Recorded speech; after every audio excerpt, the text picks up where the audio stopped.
a Second Amendment victory in the state of Washington, plus a question that I would like to have a conversation and see where you stand on this particular subject. All that and a little bit more here on this episode of Guns and Gadgets.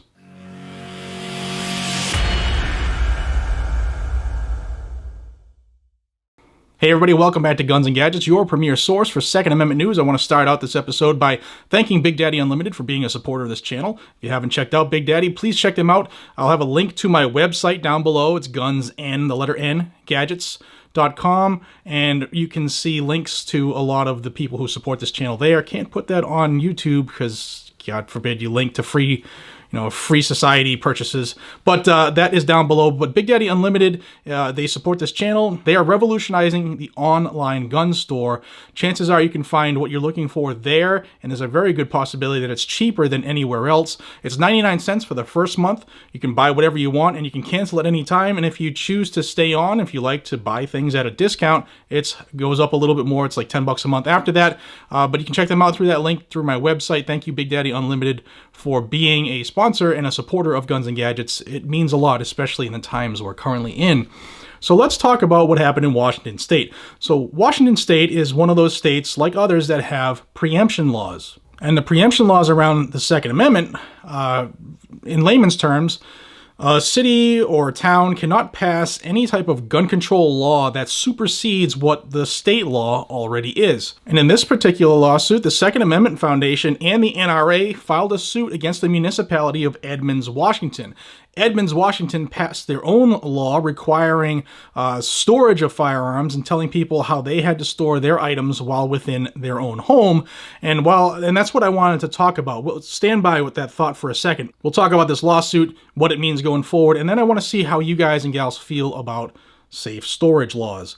So, long story short, this has gone all the way up to the appellate court in the state of Washington, where the judges ruled unanimously that the law or the ordinance passed by Edmonds violated the state preemption law, and the law has been preempted.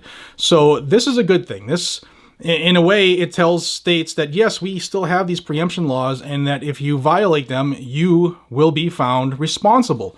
And that's good, because you see a lot of states that are going after the preemption laws, or states that have a strong preemption law where towns and cities are saying, you know what, we're going to do what we want because we are the local kings and queens.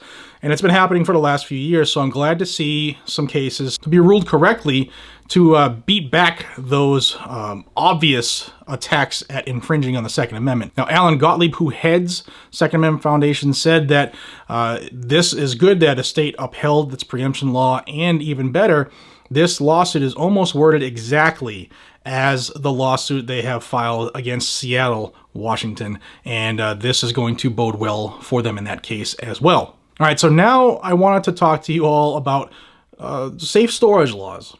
Now, this is a bone of contention for some people, and I understand it totally.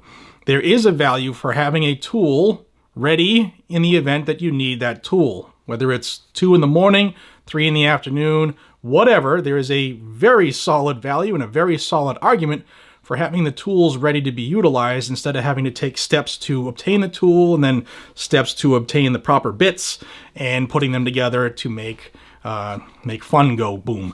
So I totally understand that. And I also see the value of safe storage, and especially in a home like kids. We have kids here. I have multiple safes all over the place so that there's always something going on.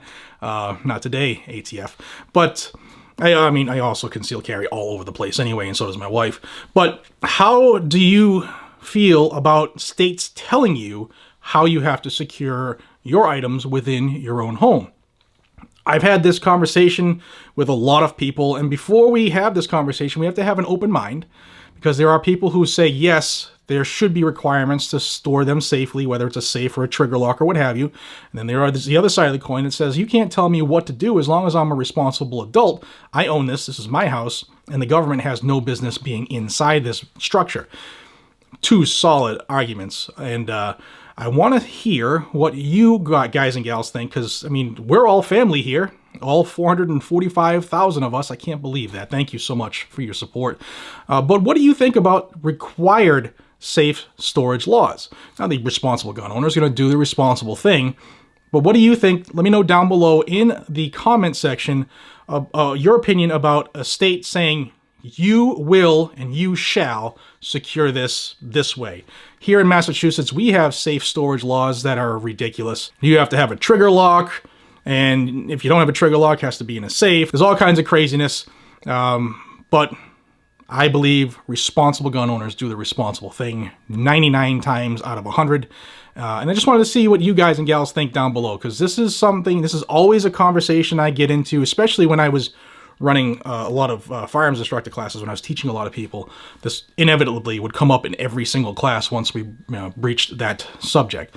Again, all right, I'm rambling. Let me know down below what you think, and thank you so much for your support. Thank you for helping this channel grow and get stronger and have our voice be louder. If this is the first time you've stumbled across Guns and Gadgets, please consider subscribing. This is where you'll find news on the Second Amendment, no matter where it happens, good, bad, ugly, or indifferent, every single day, because the constant attack on our right to keep and bear arms never ends, and they just wait for the time where we get sick and tired of it so they can, take advantage of that. So we have to keep fighting back. Until we see each other again, be safe, stay vigilant, carry a weapon, and I'll see you on the next one. Take care, everybody.